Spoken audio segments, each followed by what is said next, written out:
രേഖ Gupta Delhi മുഖ്യമന്ത്രിയാകുമ്പോൾ speaker പദവിയിലെത്തുന്നത് മുതിർന്ന നേതാവായ വിജേന്ദർ ഗുപ്തയാണ്. രോഹിണി മണ്ഡലത്തിൽ നിന്നുള്ള MLA ആയ വിജേന്ദർ കഴിഞ്ഞ നിയമസഭയിൽ പ്രതിപക്ഷ നേതാവായിരുന്നു. മുൻ തെരഞ്ഞെടുപ്പുകളിൽ ആം ആദ്മി പാർട്ടിയുടെ ആധിപത്യമുണ്ടായിട്ടും സ്വന്തം ജനപ്രീതി കൊണ്ട് മാത്രം രോഹിണി മണ്ഡലം തുടർച്ചയായി നിലനിർത്തിയ നേതാവാണ് വിജേന്ദർ ഗുപ്ത.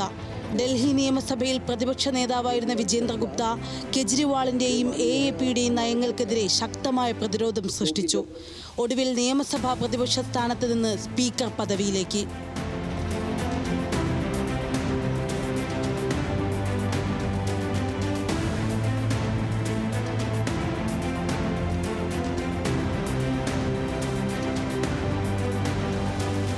ശീഷ് മഹാൽ വിവാദത്തിലും യമുന വിഷജല പരാമർശത്തിലും കെജ്രിവാളിനെതിരായ ആക്രമണത്തിൽ മുന്നിൽ നിന്ന നേതാവാണ് വിജേന്ദർ ഗുപ്ത.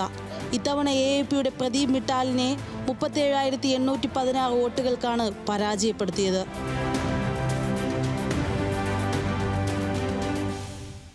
ഡൽഹി മുനിസിപ്പൽ തെരഞ്ഞെടുപ്പിലെ വിജയവഴികളിൽ നിന്നാണ് ഗുപ്ത നിയമസഭയിലേക്ക് മത്സരിക്കാനെത്തുന്നത്.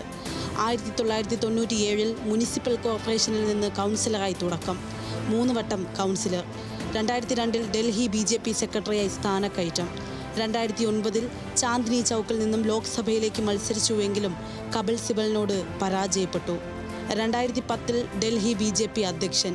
2013 നിയമസഭാ തെരഞ്ഞെടുപ്പിൽ ന്യൂഡൽഹിയിൽ നിന്നും കെജ്രിവാളിനും ഷീലാ ദീക്ഷിത്തിനുമെതിരെ മത്സരിച്ച് പരാജയം രുചിച്ചു. 2015 നിയമസഭാ തെരഞ്ഞെടുപ്പിൽ രോഹിണി മണ്ഡലത്തിൽ നിന്നും വിജയിച്ചു. പിന്നീട് ഡൽഹിയിൽ പ്രതിപക്ഷ സ്ഥാനത്തേക്ക്. ഇപ്പോൾ മുഖ്യമന്ത്രി പദം വരെ നീണ്ട ചർച്ചകൾക്കൊടുവിൽ സഭയുടെ അധ്യക്ഷ സ്ഥാനത്തേക്ക് തിരഞ്ഞെടുക്കപ്പെട്ടിരിക്കുകയാണ് വിജേന്ദർ. ഏതായാലും 2015 ആഞ്ഞടിച്ച ആം ആദ്മി തരംഗത്തെ അതിജീവിച്ച 3 BJP MLAമാരിൽ ഒരാളായ ഗുപ്ത ഇനി ഡൽഹി നിയമസഭ നിയന്ത്രിക്കും. National desk, news Malayalam.